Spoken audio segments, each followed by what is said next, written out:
देखो, मैंने बहुत पहले ये बात प्रेडिक्ट कर ली थी कि अगला जो युद्ध होगा वो हिंदू वर्सेस हिंदू होगा। हिंदुओं में कौन कौन? इसमें हो सकता है कि एससी वर्सेस ओबीसी हो जाए, ओबीसी वर्सेस जनरल हो जाए, या फिर जनरल वर्सेस एससी हो जाए। चाहे हो कुछ भी, लेकिन होगा हिंदू वर्सेस हिंदू ही। एंटी सीए प्रोटेस्ट जिस प्रकार से बदनाम हुआ, जिस प्रकार से मुसलमानों के पैसे भी काफी खर्च हो गए, लेकिन उनके हाथ पल्ले कुछ लगा नहीं। उनकी ना किसी ने बात मानी, ना ही उनके कोई आस पास फटका। उस चीज से वो जान गए थे कि हमें हिंदुओं में आपस में ही फूट डालनी पड़ेगी। जब ये दो बैलों की कथा की तरह आपस में लड़ लड़ करके मर जाएंगे, उसके बाद में बचा हुआ पूरा का पूरा खेत हमारा। यदि कोई सा उनमें से एक मर जाए, दूसरा घायल हो जाए, तो घायल को हम खा लेंगे। ठीक उसी प्रकार की भेड़ियों वाली रणनीति इस समय पर चल रही है। अब आप मुझे बताइए कि अगर आप आज की तारीख में अंबेडकर के ऊपर एक वर्ड बोल देंगे तो आपके साथ क्या असर होगा? मैं जनरल और ओबीसी लोगों से पूछ रहा हूं। इसी के साथ ही साथ अंबेडकर को तो छोड़ दीजिए, वो तो ऐतिहासिक पुरुष हो चुके हैं। लेकिन अगर आप चंद्रशेखर रावण के बारे में कुछ बोल दीजिएगा, यदि आप मायावती के बारे में कुछ बोल दीजिएगा, तो आज ही हंगामा हो जाएगा।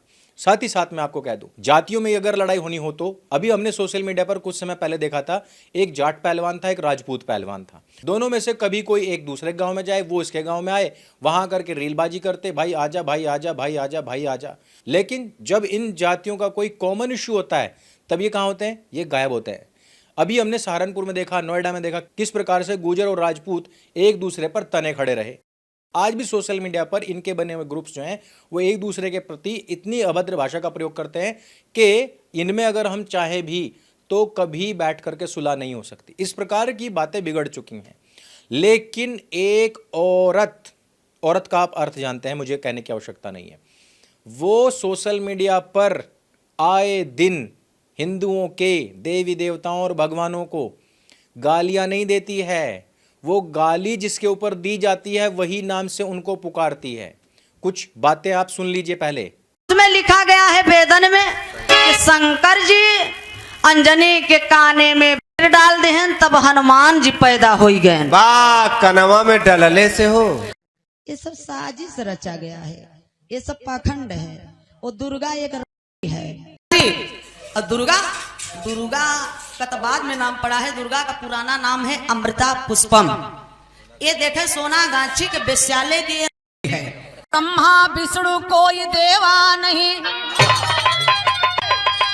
ब्राह्मणों को गुरु तुम मानो नहीं। दुर्गा रंग है इसकी न पूजा करो। और ये आज की बात नहीं है, इसको वर्षों हो चुके हैं। ये आपके क्षेत्रों में आती है, वहां पर जाकर के कथाएं करती है, वहां पर ये देवी देवताओं को, भगवानों को इसी प्रकार से गाली देती है। इसके पास में कोई एविडेंस नहीं है, कोई प्रूफ नहीं है, कोई तथ्य नहीं है, कोई प्रमाण नहीं है। ये केवल और केवल गालियों के आधार पर टिकी हुई है। ये अपने समाज में कोई समरसता, कोई पॉजिटिविटी नहीं फैलाती है। इसका काम ही है गाली देना और उसके बदले पैसा कमाना। और इसको कौन लोग सुनते हैं? वही लोग सुनते हैं जो हमको और तुमको सोशल मीडिया पर नफरती बोलते हैं। अभी देखिए कितनी नफरत फैलाने का काम कर रही है। लेकिन मजेदार बात यह है कि ये महिषासुर को क्या बता देती है? यादव बता देती है। और दुर्गा को क्या कहती है? सोनागाछी की कोई क्या बता देती है। इतनी सारी चीजें होने के बावजूद आज तक कोई ऐसा माइका लाल खड़ा नहीं हुआ।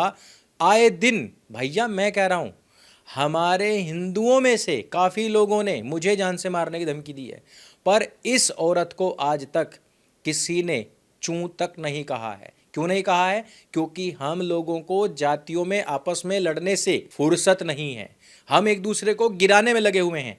याद रखिएगा, बचपन में तुम सब ने वो कहानी सुनी है कि एक एक लकड़ी को करके तो तोड़ा जा सकता है, लेकिन गट्ठर को नहीं तोड़ा जा सकता। वो कहानी पढ़ने के बाद भी और अब तक की पढ़ाई में पैसा फूंकने के बाद भी हमने सीखा कुछ नहीं है। हमने पढ़ लिख कर भी केवल अंगूठा चलाना ही सीखा है। ये जितने बच्चे इस वीडियो को देख रहे होंगे ना, वो भी अंगूठा चलाते चलाते इस वीडियो तक पहुंचे होंगे। ये सारे के सारे जो अंगूठा छापन है, बुद्धि से भी अंगूठा छाप हो चुके हैं।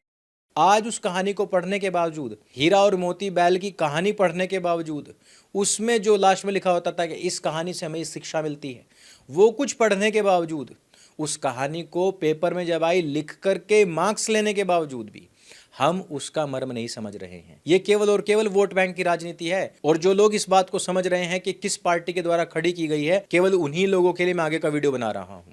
अब ये जो महिला है ये दलितों को और खास तौर पर यादवों को आकर्षित करके समाजवादी पार्टी की तरफ वोट बैंक की तरह प्रेषित करने का काम कर रही है। अब मैं आपको बता देता हूं कि दलितों के ऊपर यादवों के कितने अत्याचार हैं और दलितों के ऊपर मुसलमानों के कितने अत्याचार हैं। आजकल दलितों को बड़ा ऑर्गेजम आता है जब ये इस प्रकार की बातें सुनते हैं, जब ये पेरियार जैसे बेटियारों की बातें सुनते हैं तो बड़ा मजा आता है इनको।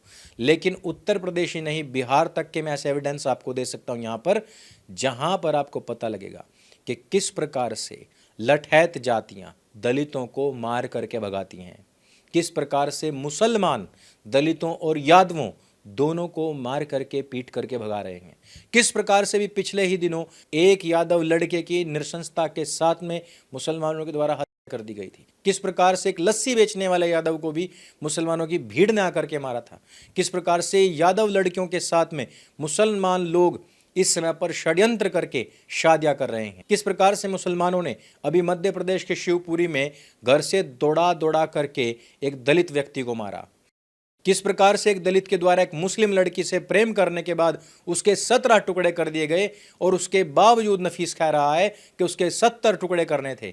और उसके बाद में जो बाद में कमेंट्स आ रहे हैं मुसलमानों के, उनको पढ़ो। वो कह रहा है कि मुस्लिम लड़कियों को लड़कियों से लव ट्रैप से बचना चाहिए, फिर कहता है कि ऐसा काम ही नहीं करना चाहिए जिसका परिणाम भयंकर हो। एक कहता है कि Muslim can't marry SC ST, we are the purest human being. और नफीस कहता है कि अच्छा किया 70 टुकड़े करना चाहिए था, यानी कि 17 करके गलत किया। मुजफ्फरनगर के अंदर दलित युवक मोनू की शांति दूतों ने पीट पीट करके कर डाली। इसके बाद में परिवार का रो रो करके बुरा हाल हो चुका है। इसके बाद में सुमित की बहन पूजा को बहलाया फुसलाया और मोहम्मद आलम ने उस दलित बच्चे की हत्या कर दी। और ये जो सुमित है ये भीम आर्मी का नेता था, उसी की बहन को मुसलमान ने अपने लव ट्रैप में फंसा करके जान से मार दिया। समाजवादी पार्टी के गुंडे प्रशांत यादव और उसके साथियों ने मिलकर के दलित लड़की की इसलिए हत्या कर दी क्योंकि उसका परिवार कमल पर वोट डालने की जिद कर रहा था। मैनपुरी की सांसद डिंपल यादव, जिसका मीडिया प्रभारी था नवाब यादव, जिसका विधायक था मोइन खान, उसी मैनपुरी में 14 साल की दलित लड़की का महावीर यादव और नवीन चंद यादव ने खेत में जाते हुए अकेला पाकर रेप किया और इसका वीडियो बना करके वायरल कर दिया। मैनपुरी में दलित महिला को सपा नेता विजेंद्र यादव ने जूते में भर करके पेशाब पिलाया और रावण जो है या दलित समाज जो है या इस प्रकार की जितनी भी RND हैं जो इस प्रकार की कथाएं करती हैं वो सारी की सारी गायब हैं। ये वीडियो देखिए, साइलेंट करके लगा रहा हूं। यादवों के घर के सामने से दलित दूल्हे की जिस टाइम पर घोड़े पर बारात निकल रही थी उसको निकाल करके उतार करके इतना मारा गया कि वो अधमरा हो गया है। अगली न्यूज, 42 वर्षीय मोहम्मद जुनैद ने नाबालिग दलित लड़की का रेप किया और बाद में उसको धमकी दे करके छोड़ दिया कि मेरा नाम कहीं पर भी मत लेना। कासगंज के अंदर भी यही PDA प्रेम आप देख सकते हैं, जहां पर यादवों के डर से दलितों को अपना घर छोड़ करके भागना पड़ रहा है। यानी एक तरफ तो पूरा का पूरा षड्यंत्र ये चल रहा है मुसलमानों के द्वारा कि किसी प्रकार से हिंदुओं के अंदर के लोगों को निकालो कि हिंदू ही हिंदुओं के खिलाफ इस प्रकार की बयानबाजी तथाकथित कथा के नाम पर करें और जब हिंदू भड़क करके इनको जेल में डलवाए तो उस समय पर फिर ये एट्रोसिटी का RND रोना रो सकें। यानी कि अब फ्रंट पर आकर के मुसलमान लड़ने वाला नहीं है। पहले इनके लोग सोशल मीडिया पर फोटोशॉप्ड फोटोज पिक्चर्स डाला करते थे, अश्लील वीडियो बना करके भगवानों के डाला करते थे, लेकिन अब ऐसा नहीं होता। सोशल मीडिया पर आप काफी वीडियोस देख सकते हैं जिसमें कि अंबेडकर का एनिमेशन बनाया जाएगा और रामचंद्र जी का एनिमेशन बनाया जाएगा, जिसमें कि अंबेडकर जो है वो उड़ उड़ करके रामचंद्र जी को मार रहा है। इसी प्रकार से हनुमान जी को लेकर के, शिव जी को लेकर के बहुत सारे वीडियोस बनाए जा रहे हैं। और इन वीडियोस को बनाने वाले जितने भी लड़के या लड़कियां हैं उनकी आईडीज जो है, उनका सरनेम अगर आप देखें तो सारे का जाटव ही आपको मिलेगा। बहुत सौ में आजकल आपको यादव भी मिल जाएगा। मैं नहीं कह रहा हूं कि सारे के सारे बिल्कुल असली आईडी ही होंगे, इनके पीछे भी मुसलमान छिपे होंगे, लेकिन स्ट्रैटेजी को आप समझिए कि जो मुसलमान पहले खुले आम अपने नाम से ही सारे स्टेटस, सारे वीडियोज और फोटोज पोस्ट किया करते थे, वो आज किनका इस्तेमाल कर रहे हैं? वो हिंदुओं का ही इस्तेमाल कर रहे हैं। और ऐसा भी नहीं है कि सारी जाटव या यादव की जो आईडीज हैं वो फेक ही हो या मुसलमान ही चला रहे हों। बहुत सारे ऐसे लोग पकड़े गए हैं, पकड़े जा चुके हैं, जेल जा चुके हैं, जो वास्तव में उसी नाम के ही थे। ऐसा फेसबुक, इंस्टाग्राम, ट्विटर के ऊपर आपको भरमार मिल जाएगी। अच्छा, मैं पूछना चाहता हूं इनके जो माँ बाप हैं उनसे, ऐसा करने से क्या आपका परिवार राजनीति में चला जाएगा क्या ऐसा करने से आपको वोट मिल जाएगा? क्या ऐसा करने से आप प्रधानमंत्री बन जाएंगे? क्या ऐसा करने से आपका आईक्यू लेवल सुधर जाएगा? आपका जो आर्थिक स्तर है वो सुधर जाएगा? ऐसा करने से आपका क्या होगा? समाज के अंदर वैमनस्य बढ़ाने से आपका कुछ नहीं होगा। खास तौर पर मैं दलित समाज को कहना चाहता हूं, आपका हशर पाकिस्तान और बांग्लादेश के अंदर जो हो चुका है उसको जानने के लिए आपको एक बार गूगल, आपने बहुत सारी चीजें गूगल करी होंगी, एक बार केवल जोगेंद्र नाथ मंडल की जीवनी सर्च कर लीजिए कि उसका कैसे बना करके पाकिस्तान के मुसलमानों ने उसका मुर्गा बना करके उसके पिछवाड़े में झाड़ू डाल करके मोर बना दिया था। बस इतनी सी चीज अगर आप एक बार सुन लेंगे या पढ़ लेंगे तो आपको पता लग जाएगा। आप इसके साथ साथ एक और काम करिएगा, 370-35 से हटने से पहले दलितों वाल्मीकियों के साथ में कश्मीर के अंदर क्या हशर हुआ करता था उसको भी पढ़ लीजिएगा, आपको पता लग जाएगा। आप जिनको यूरेशिया भेजना चाहते हैं, जिनको विदेशी बता रहे हैं, यदि वो एक दिन विदेश चले भी गए तो आपके अंदर इतनी कुव्वत नहीं है कि आप इन नरभक्षियों से, इन अरबी वल्चर्स से लड़ सको। मायावती जी अभी सहारनपुर आई थी और सहारनपुर आकर के उन्होंने एक बहुत अच्छा संदेश दिया।